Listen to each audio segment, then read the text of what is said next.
The elite despise self-taught individuals because they violate the oldest rule of power.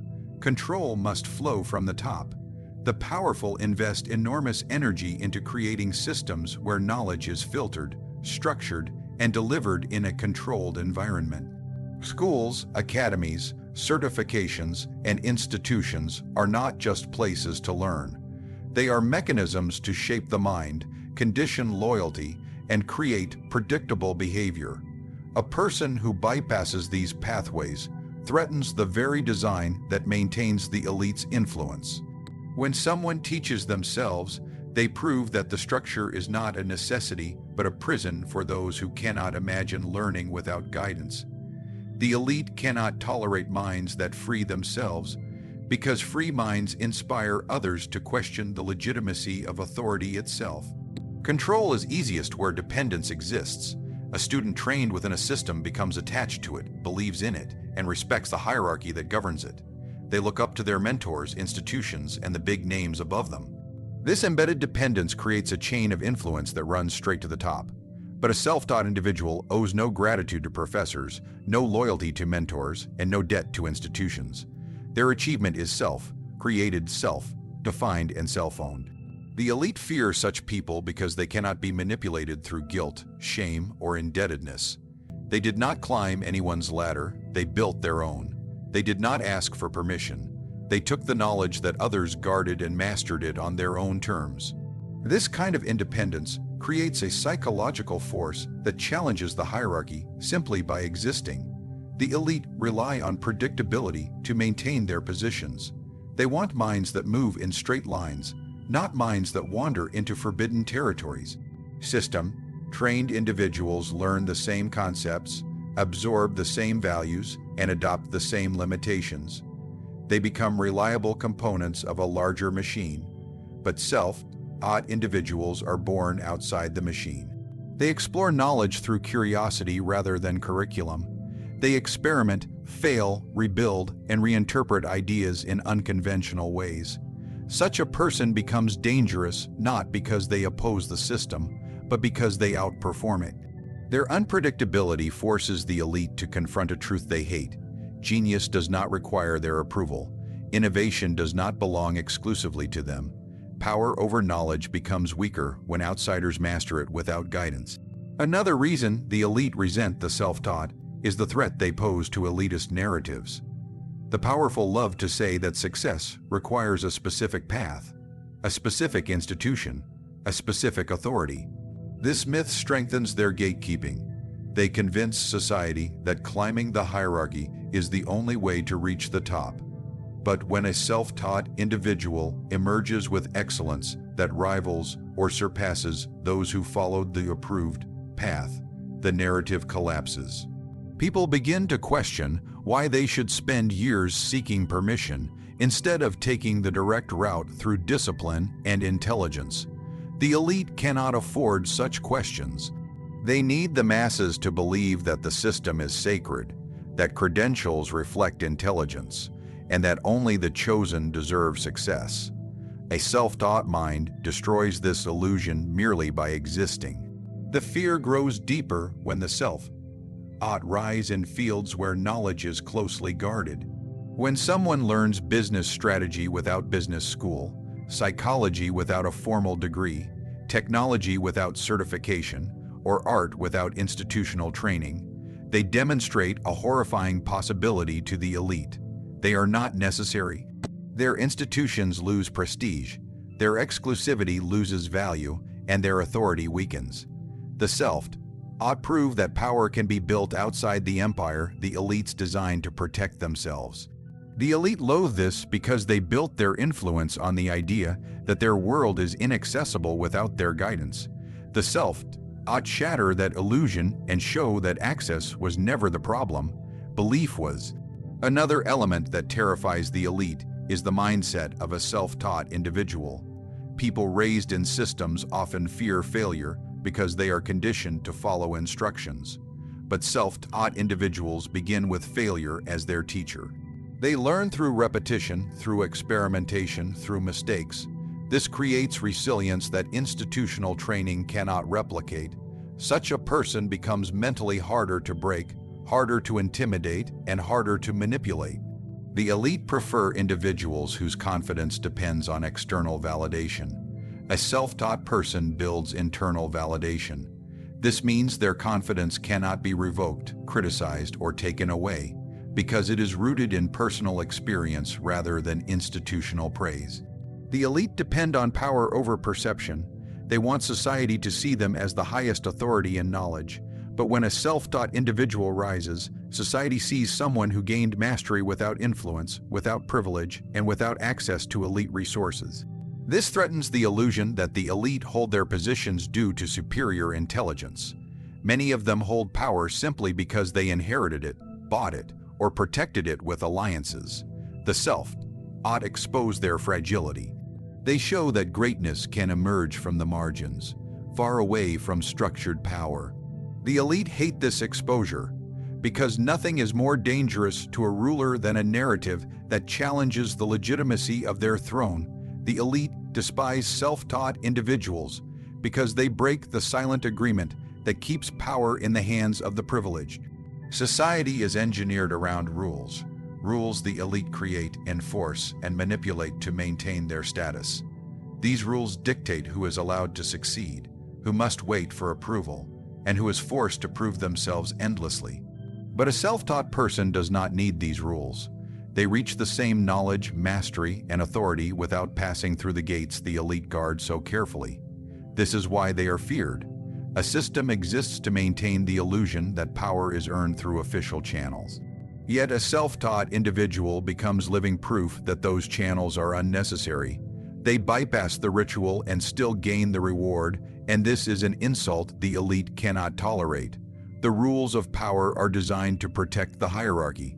Each rule has a purpose: to slow the masses, to filter ambition, to reward obedience, and to punish independent thought. When someone teaches themselves, they break each of these functions. They learn faster because they are not restricted by curriculum. They think independently because they are not shaped by instruction. They create their own philosophy because they are not bound to the worldview of an institution. This independence produces a new category of person, one who builds themselves outside the reach of elite ideology. Such a person cannot be confined. They do not belong to any school, group, or faction. They belong only to their own mind, and this makes them unpredictable to those who want to control the world's direction. The elite fear anyone who rewrites the rules because the rules are their greatest weapon. Rules create distance between those who have power and those who want it. Rules determine who gets respect, who gets resources, and who gets attention. But self-taught individuals expose the fragility of these rules. They reveal that competency does not come from permission. Influence does not come from credentials. Power does not come from belonging to the right circles. Instead, it comes from mastery, determination, and the courage to walk a path without endorsement. This truth is dangerous to the elite because it threatens the very structure that keeps them elevated above society. If people realize they can rise without bowing to authority, the authority crumbles. A self-taught individual disrupts the hierarchy simply by existing. They become a symbol of rebellion to others. They show that greatness can be achieved without waiting for institutional blessing. Their rise inspires more people to question why they should follow conventional routes when unconventional ones offer faster and more authentic success. This creates a ripple effect. Every self-taught achiever awakens 10 more. That awakening is the elite's greatest fear. They want people to believe that deviation is dangerous, that independence leads to failure, and that innovation must be supervised. But self-taught individuals disprove these warnings. Their success reveals that the true danger lies not in deviating from the system, but in trusting it too blindly. The elite also resent the efficiency of self-taught learning. Institutions slow people down deliberately. They stretch knowledge into multi-year processes filled with unnecessary steps. They package simple ideas into complex frameworks to appear indispensable, but self-taught individuals skip the theatrics. They study what matters, ignore the noise, and reach the core of the subject without being dragged through years of formalities. This frustrates the elite because efficiency undermines their authority. If someone can accomplish in months what the system claims requires years, then the system becomes the obstacle, not the path. This realization is catastrophic for those who built their influence on the idea that they alone possess the roadmap to excellence.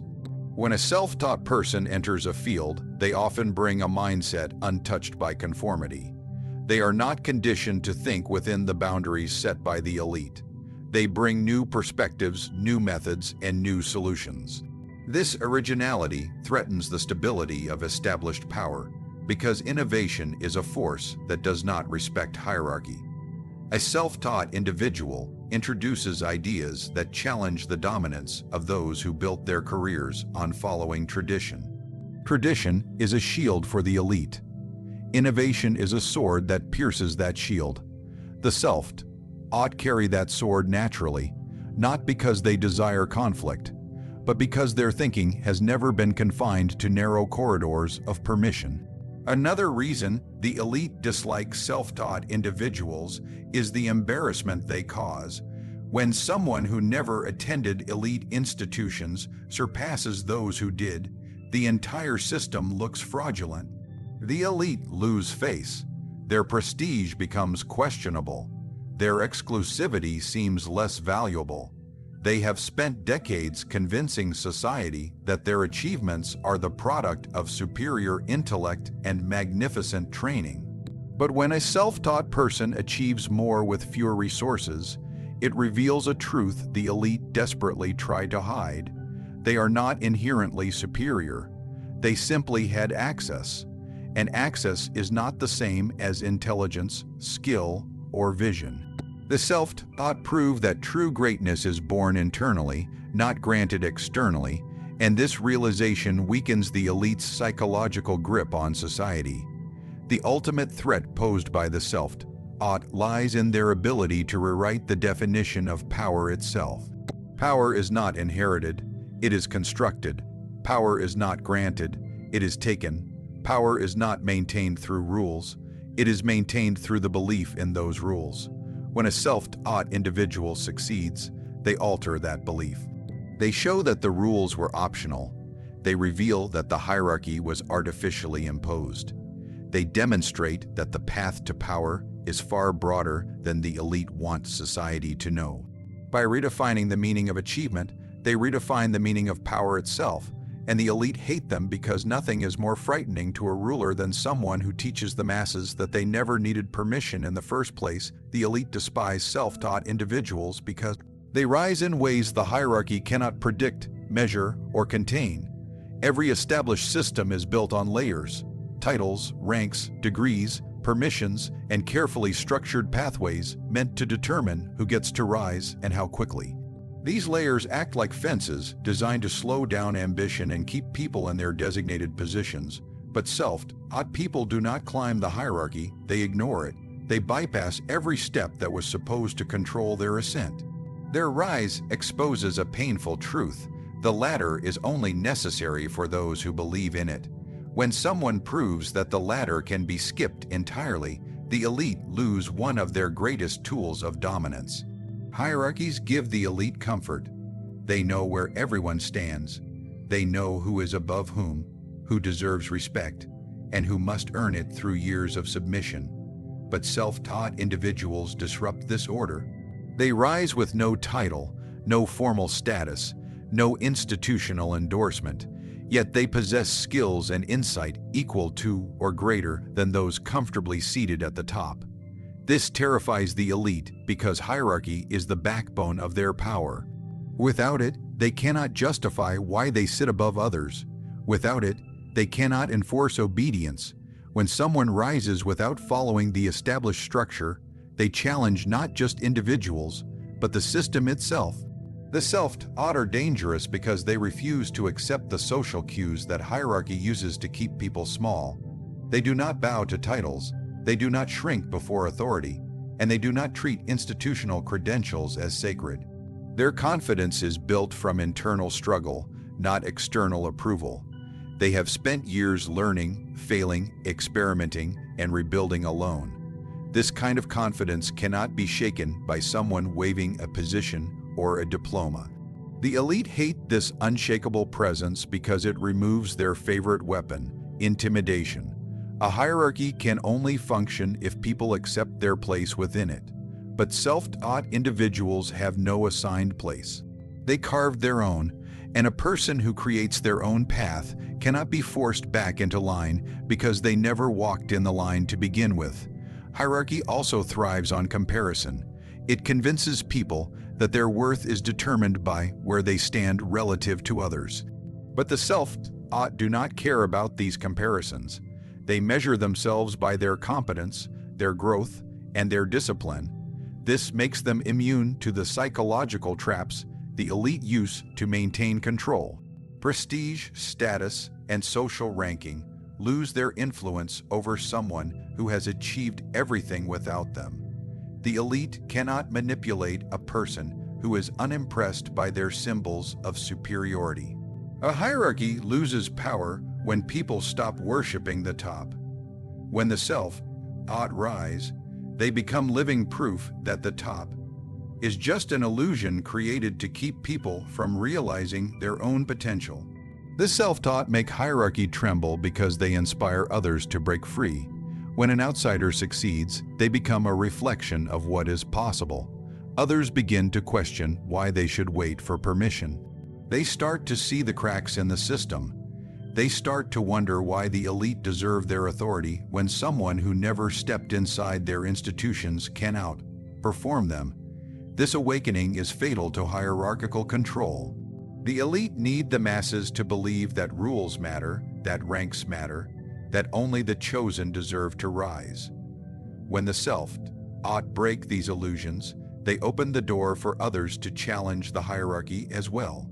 This is how revolutions of thought begin, not with armies, but with individuals who refuse to obey the invisible limitations that society imposes. There is also a humiliation factor that fuels the elite's hatred. Many individuals at the top have spent years climbing the hierarchy, following the rules, seeking endorsement, and waiting for recognition. Their identity is built on the idea that they paid their dues. But when a self-taught person rises without paying those dues, it exposes the truth the elite fear most. The system did not unlock their greatness, it only restricted them. Their years of obedience were not a sign of superiority, but a sign of dependence. A self-taught individual forces the elite to confront the possibility that the very hierarchy they defend may have held them back rather than lifted them up. This is a painful thought for those whose entire self-worth rests on the prestige of institutional elevation. What makes the self-taught even more threatening is their intellectual independence. Hierarchies teach people what to think, not how to think. Institutional systems reward conformity. They punish deviation. Over time, this creates predictable minds, safe minds, minds that serve the hierarchy rather than challenge it. But self-taught thinkers develop their understanding in the wild. They question everything because no authority told them not to.